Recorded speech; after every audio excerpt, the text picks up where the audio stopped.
Wes Trueblood here with a preview of the Bears-Seahawks game. So looking at the game today, this is the kind of game that good teams win. You got a Seattle team coming in limping with injuries, and it's going to be interesting to see how the Bears are this evening and if they can capitalize on that. Defensively, you're looking at an interesting matchup.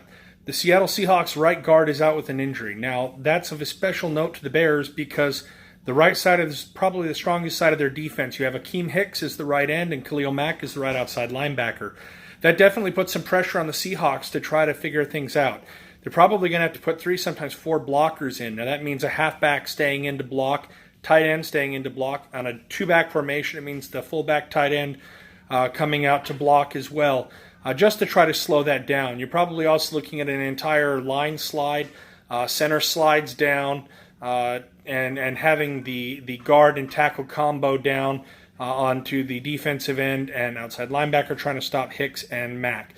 Obviously, the question is going to be how well the player opposite, Khalil Mack, is playing tonight. Whether that's Leonard Floyd, Aaron Lynch, it doesn't really matter. Are they getting pressure on the quarterback? Are they taking advantage of the opportunities, the single teams, and everything else that's being given to them?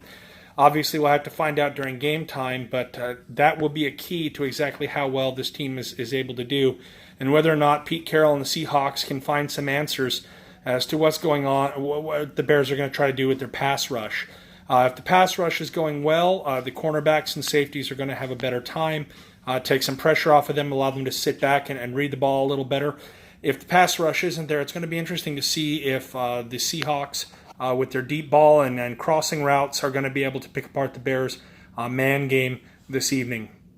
On offense, it's going to be interesting. Seattle plays a base 4-3 defense. Now that lends itself really to zone, so I think you'll see a lot of zone from the Seahawks. Cover 2, cover 3, cover 4, cover 6, cover 9, possibly some zone man blitz combinations, cover 2 man, cover 1, cover 1 hole, and then of course cover 1 robber and all of its various different types.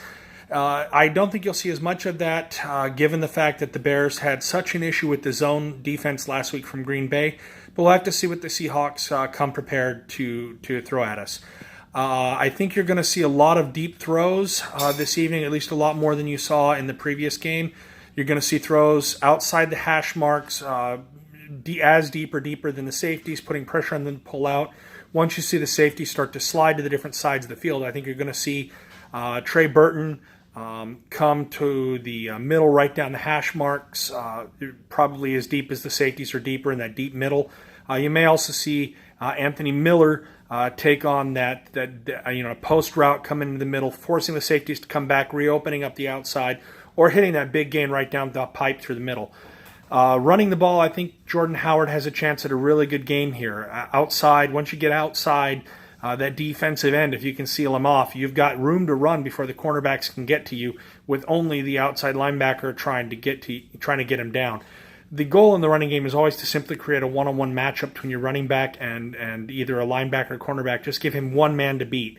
If he can beat that man, he's off to the races. I think that's going to be the goal tonight. Get Jordan Howard to the outside with the zone run, and maybe run some trap and power if they have a flexed out defensive tackle up the middle just to keep it honest. But I think you're going to see the Bears continue to pound the edges of the 4-3 defense and try to put pressure on the outside of the Seattle defense to stop the run. Outside of that, I think our special teams has a chance tonight to really do well.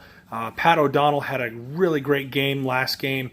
The kicking game hit everything that they were given. So, I mean, you can say they weren't long enough or whatever, but the reality is he was perfect for the game. He hit all of his field goals and all of his PATs. That's all you can ask of your kicker, is that he converts the opportunities that he's given. Coverage teams look good. So all in all, this is a game, again, that the Bears really should win. Crazy things happen, fluky things happen. Russell Wilson is a very good quarterback, so you never want to say never, but this will show us a lot about how the Bears are developing and if they're really turning the corner into becoming that great team that they think they can be. Great teams win games like this. And this is, well, it's not a must win. If the Bears aim to be the team they think they are, this is a game they have to win. Bear down, let's get a win tonight.